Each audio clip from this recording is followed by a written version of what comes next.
Court ముందస్తు bail కోసం petition దాఖలు చేశారు.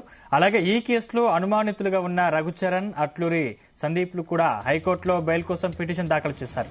మిగిలిన అనుమానితులు కూడా ముందస్తు బెయిల్ తీసుకునే ప్రయత్నాల్లో ఉన్నట్లు తెలుస్తుంది. కొకైన్ తీసుకున్నారన్న కేసులో మంజీరా గ్రూప్ డైరెక్టర్ వివేకానందతో పాటు నిర్భర్, కేదార్, డ్రగ్ పెడ్లర్ అబ్బాస్లను పోలీసులు అరెస్టు చేసిన విషయం తెలిసిందే. ఈ నేపథ్యంలో పోలీసులు అనుమానితులుగా ఉన్న డైరెక్టర్ క్రిష్తో పాటు చరణ్, సందీప్, లిషి, శ్వేత, నీల్ ఇళ్లకు 160 సిఆర్పిసి నోటీసులు అంటించారు.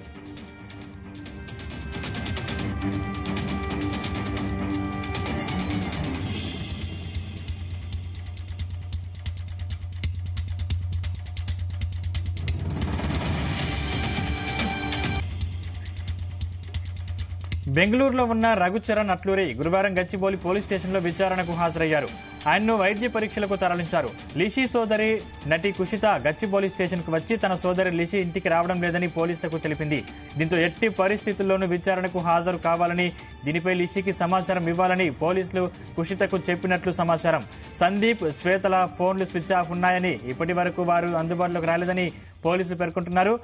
ఇదే అంశానికి సంబంధించిన మరిన్ని పూర్తి డీటెయిల్స్ మా ప్రతినిధి రవితేజ అందిస్తారు. రవితేజ, రాడిసన్ డ్రగ్స్ కేసులో పోలీసులు అన్ని వైపుల నుంచి ఈ కేసును దర్యాప్తు చేపడతా ఉన్నారు. డ్రగ్స్ మొదలైనప్పటి నుంచి చేతికి అందినటువంటి వ్యక్తులు, మధ్యలో డ్రైవర్లున్నా, పిఏలున్నా, సెక్యూరిటీ సిబ్బంది ఉన్నా, దీంట్లో ఎవరెవరు ఇన్వాల్వ్ అయి ఉండాలో వాళ్ళందరినీ కూడా ఈ డ్రగ్స్ కేసులో అక్యూజ్ కిందకి చేర్చి వాళ్ళందరినీ కూడా అరెస్ట్ చేసుకుంటా వస్తా ఉన్నారు. ఇప్పుడు తాజాగా 3 రోజుల క్రితం డైరెక్టర్ క్రిష్ పేరు తెరపైకి వచ్చింది.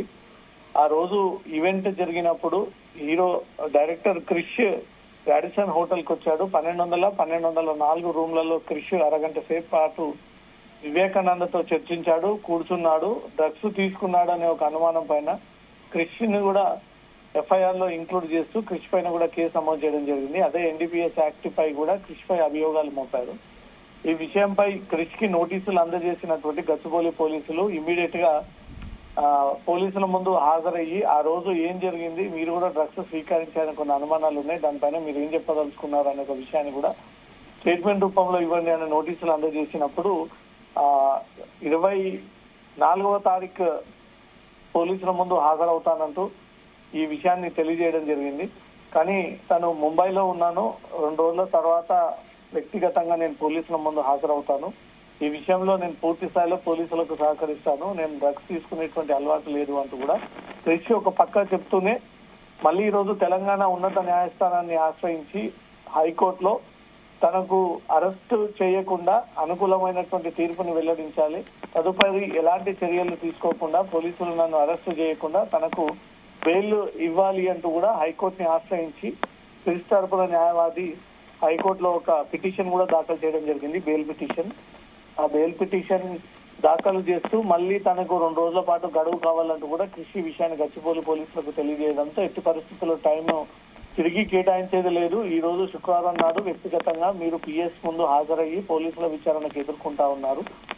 ఆ విషయాన్ని డ్రగ్స్ సంబంధించినటువంటి శాంపుల్స్ కూడా ఇస్తానంటూ కూడా మీరు ఆ వివరాన్ని తెలియజేశారు కాబట్టి మీరు చెప్పిన విధంగానే గచ్చిబౌలి పోలీసుల ముందు హాజరయ్యి వివరణ ఇవ్వాల్సి ఉంటుంది, ఖచ్చితంగా హాజరవ్వాలి, లేదంటే తదుపరి చర్యల్లో భాగంగా మేమే మీ దగ్గరికి రావాల్సి వస్తుంది అంటూ కూడా ఈ విషయాన్ని గచ్చిబౌలి పోలీసులు తిరిగి క్రిష్కి తెలియజేయడంలో చేసేదేమీ లేక తిరిగి హైకోర్టుని అప్రోచ్ అయ్యి తనకు బెయిల్ కావాలని, ముందస్తు బెయిల్ అప్రూవ్ కావాలని, తనకు అరెస్టు చేయకుండా ముందస్తు బెయిల్ కావాలంటూ కూడా హైకోర్టుని ఆశ్రయించడంతో ఈ రోజు పోలీసులు ఒకవేళ క్రిష్ పోలీసుల ముందు హాజరవ్వకపోతే మాత్రం ఖచ్చితంగా అరెస్ట్ చేసేటువంటి అవకాశం ఉంటుంది, లేదా తను వేసినటువంటి బెయిల్ పిటిషన్ కోర్టు ముందు రీచ్ అయిన ఉంటే ఈ రోజు మధ్యాహ్నం లోపు కోర్టు నిర్ణయాన్ని బట్టి పోలీసులు వ్యవహరించేటువంటి అవకాశం ఉంటుంది. డ్రగ్స్ కేసులో కాబట్టి ప్రధాన నిందితుడికి దగ్గరగా ఉన్నటువంటి డైరెక్టర్ క్రిష్ అంటూ కూడా ఆయన పాత్రకు సంబంధించిన వివరాలు కూడా రిమాండ్ రిపోర్ట్ లో పొందుపరచడం జరిగింది.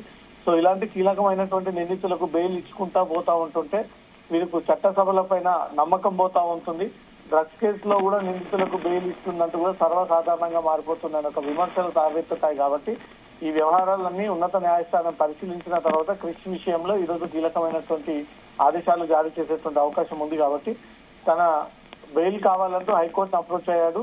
ఈ రోజు పోలీసుల ముందు హాజరవ్వాలంటూ మాత్రం గచ్చిబౌలి పోలీసులు నోటీసులు అందజేశారు. కాబట్టి మరి కాసేపట్లో ఒక క్లారిటీ రానుంది. గచ్చిబౌలి పోలీసులకు హాజరవుతాడా, కోర్టు ఇచ్చేటువంటి ఉత్తర్వులను బట్టి ముందు నడుచుకుంటాడా అనే దానిపై మాత్రం కాసేపట్లో ఒక క్లారిటీ రానుంది. Right, thank you Raviteja.